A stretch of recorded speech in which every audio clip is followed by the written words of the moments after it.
Hi, I am Michael Schwab. I'm on the faculty in the School of Health Sciences at Walden University. And I'm a researcher in public health, a researcher and a teacher and practitioner. And today I want to talk with you about emotions. Next slide, please. So there are various elements of this topic that we need to talk about. One is emotion as data in social science research. That means that we actually get to collect data, reliable data on what people are feeling. It may sound simple, but it's something we haven't made a great success of in the past. I also want to talk about skills and resources for emotion research and skills and resources for teaching emotion. And lastly, about emotional intelligence as a tool in our work for positive social change. Next slide, please. In public health, there is lots of evidence from many directions that emotions affect our health.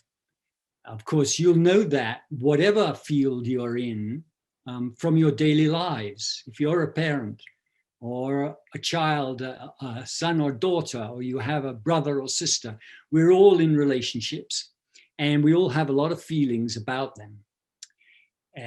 In public health, there is evidence that anger is associated with hypertension and heart disease. Shame is very important when we are talking about non-disclosure of certain sexually transmitted diseases. Loneliness, there's a huge literature on how loneliness increases the risk of diabetes and other health outcomes. And then turning to the positive emotions, happiness and curiosity are both associated with long life. And gratitude uniquely predicts lower levels of depression. Next slide, please. So whatever field you're in, emotions are going to be relevant and we need to pay attention to them, but there are challenges along the way. And the first is the old bogey, what is an emotion and what are the emotions? Ever since William James wrote his essay in the 1880s, I believe it was, called What is Emotion? There has been discussion and controversy in many fields, not just psychology, of which he was, some would say, the father, but also in counseling, psychology, of course, criminal justice, sociology, anthropology, and so on. So what are the core elements of emotions? Well, first of all, they are body-mind responses to stimuli that come to us through our senses. And what that means is that everything we see and hear and smell and taste, and what's the other one? Hear, see, smell, taste, touch, evokes emotion. We may not be conscious of it at the time, but more or less continuously, moment to moment, there is a non-stop flow of sensation and emotion passing through us. They are layered. Often there are 2 or 3 emotions at the same time. You may feel relieved, but also frustrated and a little bit suspicious all at the same time. And there are many mixtures that even don't have names. Lastly, I would say here that emotions, it is generally agreed, are experienced as feelings, which means that we have access to what our emotional state is. To the extent that we actually are aware of that is a matter of emotional intelligence. And that's why the little chart also shows a bar saying emotional intelligence at any stage in the process. There are 2 steps in emotion itself. One, what Magda Arnold called appraisal, which is where we unconsciously process what this sensation is and what it means in the light of our own personal history. And second, a tendency to action, which carries forward the results of our appraisal through to actually how we behave. Now, next slide, please. Emotional intelligence is a very important element of this because if we are emotionally intelligent, or to the extent that we are, so we are able to regulate how our emotions pass through us and pass into behavior. Emotional intelligence usually is considered to have two primary elements. First, the ability to recognize your own and others' feelings and name them.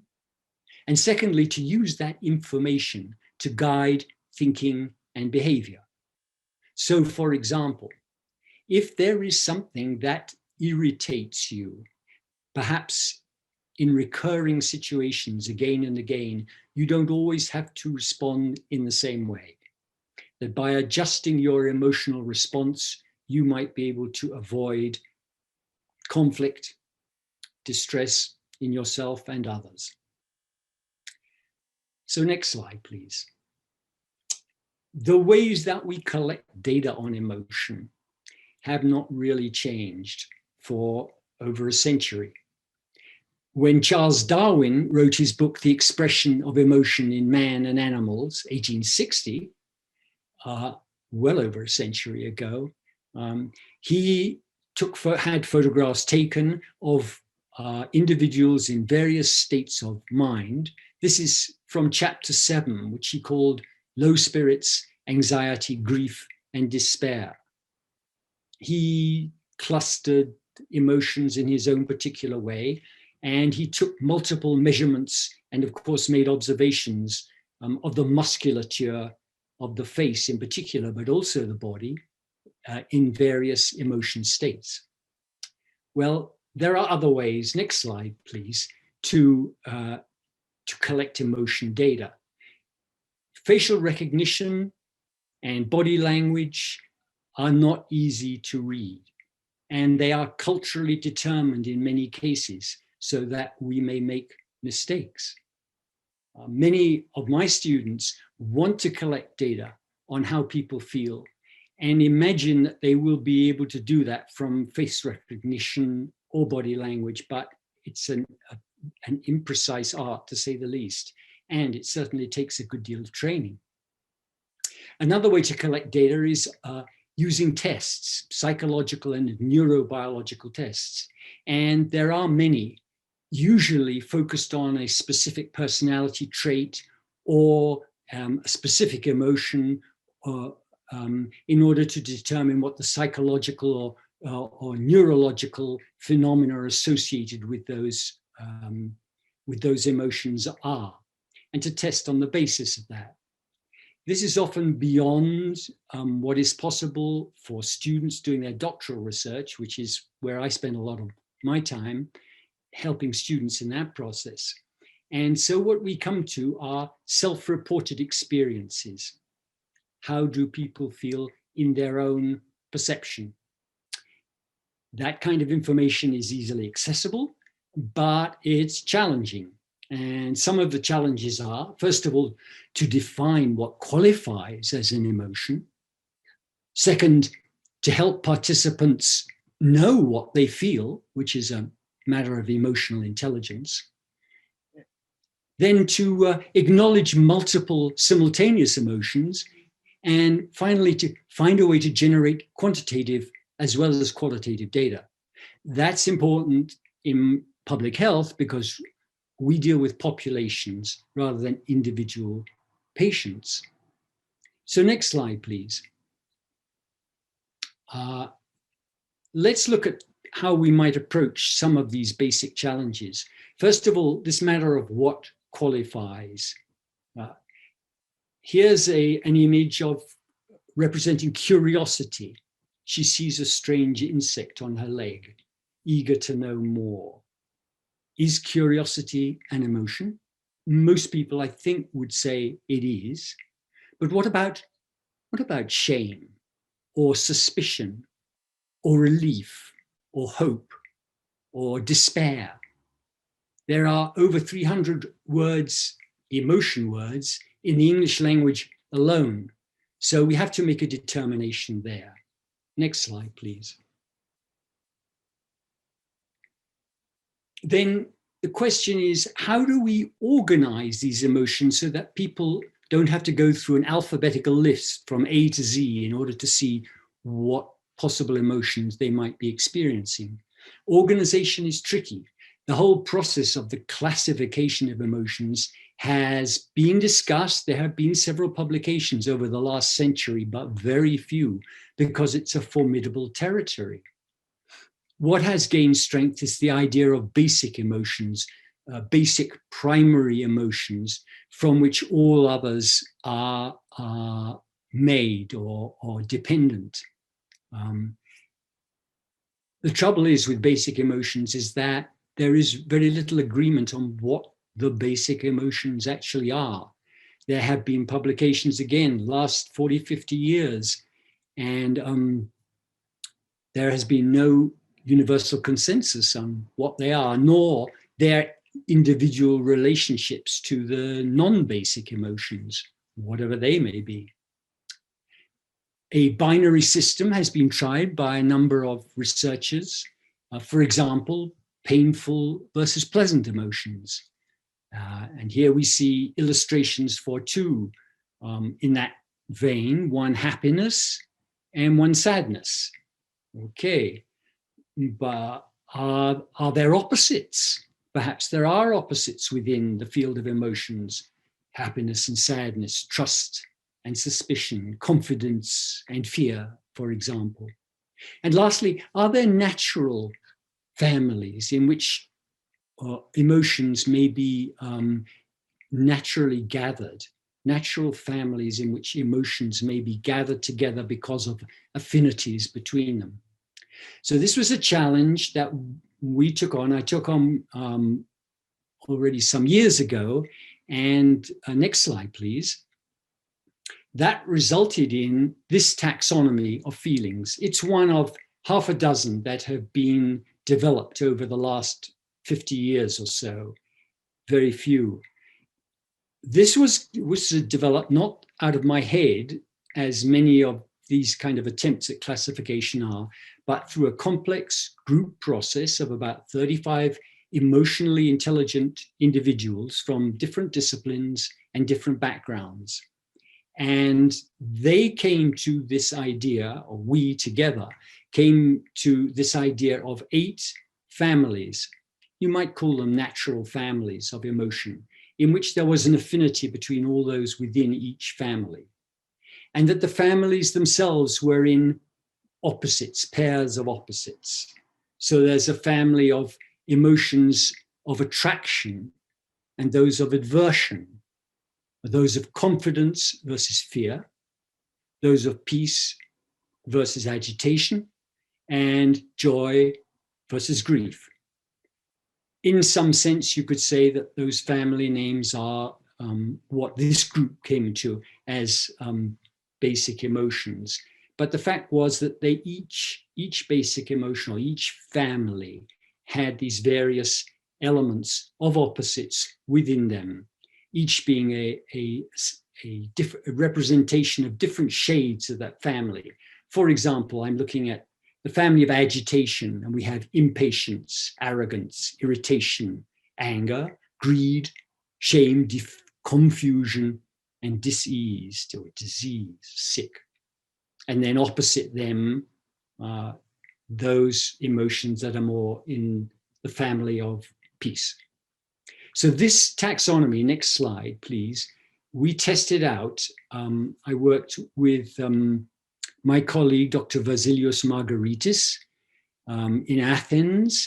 We conducted a survey using this taxonomy, and the various other elements of our instrument were as follows. To offer an accessible inventory of feelings, we gave them the taxonomy. To facilitate emotional intelligence, help them to slow down enough to feel what they were feeling, we asked a series of preliminary questions about feelings in their work, especially. We then came to one clear question on emotional status. which was, we picked, what do you feel about gun violence being treated as a public health issue, a controversial issue, and relevant to a discussion that's going on in our field at the moment. But I'm sure there are multiple similar kinds of questions that you could be asking in your field of research. In order to acknowledge the mixture of emotions that come up in response to a stimulus like this, we asked participants to select and prioritize 5 feelings. And we used that data to develop weighted frequency scores for each emotion so that we could quantify the extent of any emotion within that population. We also asked for qualitative data to explain their choice for having selected each feeling. That was a very interesting study. Next slide, please. And I can't give you all the results to it here, but the quantitative data came out like this, that the emotions that were most frequently mentioned in all 5 places, first, second, third, fourth, and fifth selection place, encouraged was the most popular, followed by closely by open and hope. And interest, there was a significant number that were worried and curious, and some felt anger and despair. But generally, there was a very positive response. At the same time, we had a mass of qualitative data, and Dr. Margaritis did regression analysis with these results and demographic variables in order to see just who was feeling which way. These are in the publication, which is in the index published last year. So next slide, please.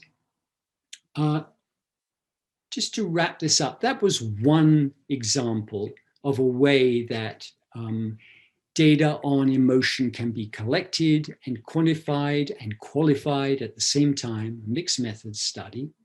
But there are many approaches, I'm sure, to developing a more reliable assessment of what people are feeling.